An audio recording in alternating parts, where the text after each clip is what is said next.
Bonjour, votre fleuriste préférée et ses bons conseils. Donc, comme vous voyez, je suis bien entourée. Je pense que vous reconnaissez ces plantes. Donc, nous avons le poinsettia, étoile de Noël. Ici, nous avons les jacinthes. Superbe plante, en plus, ça sent très très bon. Et ici, nous avons l'amaryllis, magnifique plante aussi, bulbe en bulbe, bien sûr. Donc, je vais vous parler de ces trois plantes. Déjà, le poinsettia. Donc, le poinsettia est une plante assez compliquée, bien sûr, car il est difficile. Il n'aime pas les grosses chaleurs, il n'aime pas l'eau, l'excès dans d'eau, pardon.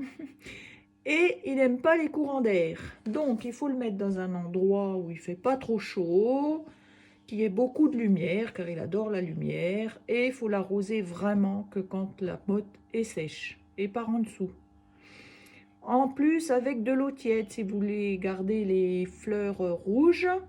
Et pour les faire refleurir, je sais qu'ils les mettent dans un endroit sombre pendant un petit moment. Un peu comme les orchidées, hein?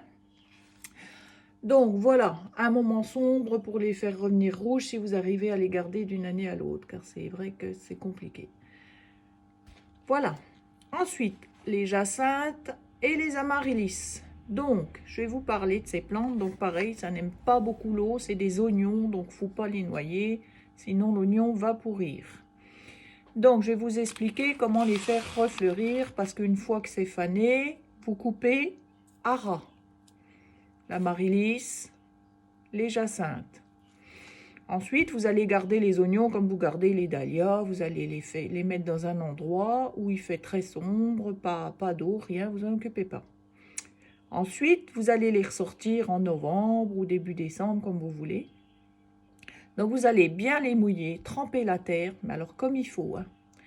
Et ensuite, vous les égouttez et vous allez les mettre sur une soucoupe sur un chauffage. Donc, pour ceux qui ont des radiateurs, vous le posez sur le radiateur ou sur la cheminée. Enfin bref, il faut vraiment qu'il soit les fesses sur le chaud.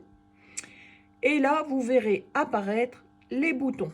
Parce que ces plantes, si les boutons n'apparaissent pas avant les feuilles, vous aurez que des feuilles. Ok?